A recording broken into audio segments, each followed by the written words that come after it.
तेव्हाही विरोध झाला, पण अनैसर्गिक युतीवरून भुजबळांनी सामंतांना सुनावलं.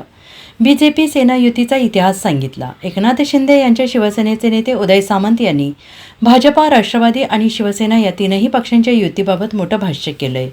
आमची भाजपासोबत नैसर्गिक युती आहे. अजित पवार यांच्या राष्ट्रवादीसोबतची युती ही राजकीय तडजोड आहे, असं सामंत यांनी म्हणाले आहेत. त्यांच्या याच विधानामुळे राजकीय वर्तुळात वेगवेगळ्या प्रतिक्रिया उमटल्या आहेत.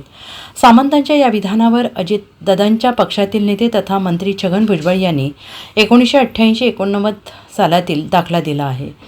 शिवसेना भाजपाच्या युतीला तेव्हा विरोधच झाला होता, पण आम्ही चर्चा घडवून युती साकारली, असं उदाहरण भुजबळ यांनी दिलं.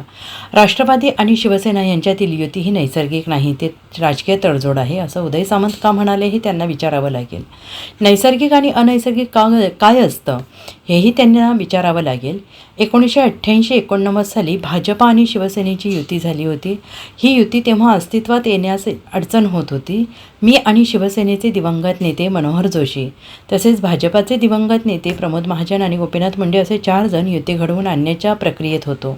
आम्ही एकत्र बसून एका महिन्यात युती घडवून आणली, अशी माहिती छगन भुजबळ यांनी दिली आहे. आता आम्ही त्यांना विचारावं लागेल नैसर्गिक काय अनैसर्गिक काय, ते आपण त्यांना विचारेल. बाबा काय नैसर्गिक कशाला म्हणतात, अनैसर्गिक कशाला म्हणतात. कारण भाजप बरोबर शिवसेनेचं जे काय याला झालं 88-89 साली,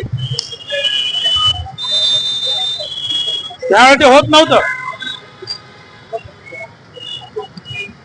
त्याला वाजपेयी साहेबांनी संदेश दिला व्हायला पाहिजे, त्याची पण एक स्टोरी आहे. आणि ते जेव्हा व्हायला लागलं तेव्हा मी स्वतः मनोहर जोशी आणखीन काही आणि समोरून जे आहे हे गोपीनाथराव मुंडे होते, प्रमोद महाजन वगैरे सगळी म्हणते, आम्ही बसून 1 महिन्यामध्ये जे आहे हे अलायन्स घडवून आणलं. ते पण असं घडवूनच आणलं होतं.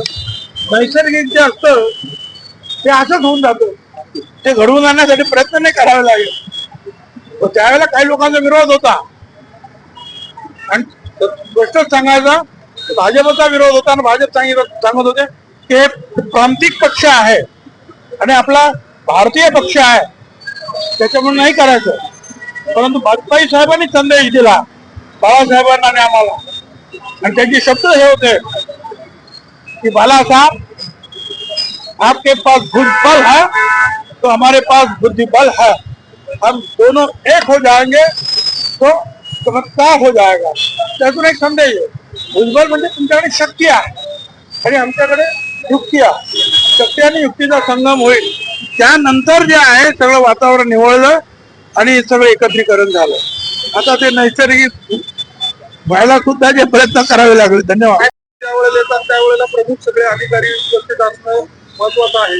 या ठिकाणी जर बघितलं तर कुठलेही प्रमुख अधिकारी दिसत नाहीये. त्यांच्या जिव्हाळ्यात हा विषय वाटत नाही, त्यांना वाटत नाही. त्यांना अतिशय खूप काम असतं, डेव्हलपमेंटचं एवढं काम असतं की त्यांना अनेक अधिकाऱ्यांना सगळ्यांना जे आहे मानस हॉटेलमध्ये जाऊन चर्चा करावी लागते, तिथे वेळ काढावा लागतो त्यांना. आणि दिवसभर वेळ तर संध्याकाळी पण जातात तेवढी.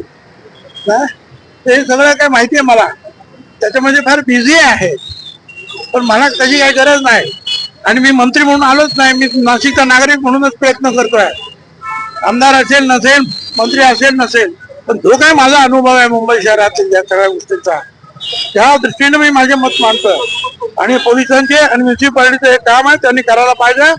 नाहीतर काय शेवटी काय लोकशाही आहे, रस्ता आपलाच आहे. मंत्रीपद नंतर बघू काय करायचं ते. Bureau report, SBN Marathi, Nashik.